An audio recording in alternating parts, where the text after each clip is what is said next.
పండుగ తర్వాత మళ్ళీ మనకు బతుకమ్మ పండుగ కదా. బతుకమ్మ పండుగ కోసము పువ్వులు తెంపుకోవడానికి పొద్దున్నే అందరూ బుట్ట పట్టుకొని పల్లెటూరులో మా ఇంటి చుట్టూ యాదవులు అని చెప్పాను కదా, వాళ్ళ పిల్లలందరూ బుట్ట పట్టుకొని పొద్దున్నే వెళ్ళేవారు. వాళ్ళని చూస్తుంటే నాకు కూడా వాళ్ళతో వెళ్ళాలని సరదాగా ఉండేది. కానీ మా అమ్మ వాళ్ళు అస్సలు పంపేవాళ్ళు కాదు. ఎలాగైనా ఒక్కసారైనా నేను వాళ్ళతో వెళ్ళాలి వెళ్ళాలి అని మనసులో గట్టిగా ఆలోచించేదాన్ని.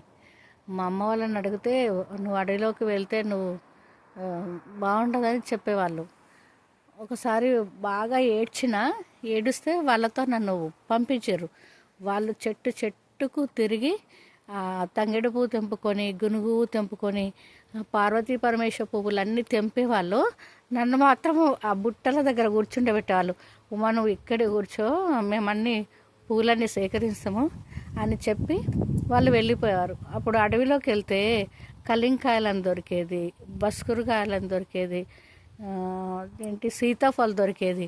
నేను అవి తెంపుకొని హ్యాపీగా తినుకుంటూ అక్కడే కూర్చునేదాన్ని.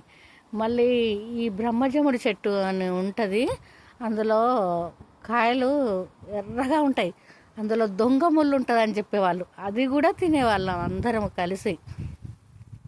ఈ పువ్వులన్నీ తెంపుకొని ఇంటికి వచ్చేవాళ్ళము. ఇంటికి వచ్చిన తర్వాత బతుకమ్మ ఎప్పుడు పేర్చుకుందామా, సాయంత్రం ఆరుబయట ఎప్పుడు ఆడుదామా, ఇదే పిల్లలకు.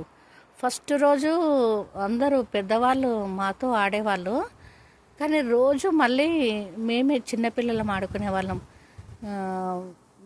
లాస్ట్ 9 రోజుల వరకు. మళ్ళీ 9 రోజుల నాడు పెద్దవాళ్ళే ఆడేవాళ్ళు.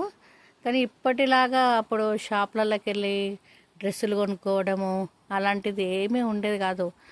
కాకపోతే మనము క్లాత్ కొనుక్కొచ్చుకొని వాటితోటే కుట్టించుకునే వాళ్ళము. ఆ డ్రెస్సు ఎప్పుడు కుడతారా అని రోజు వచ్చి తిరిగి వెళ్ళేవాళ్ళు కుట్టు మిషన్ దగ్గరికి. ఆ బట్టలు కూడా మా నాన్ననే కుట్టేవాడు అన్నట్టు. నా అందరి డ్రెస్సులు కుడుతున్నావు, నా డ్రెస్ ఎప్పుడు కుడతావు అని నేను ఏడ్చేదాన్ని. మా నాన్న ఈరోజు కుడతా, రేపు కుడతా అని చెప్పేవాడు. మళ్ళీ మాట్లాడుకుందాము.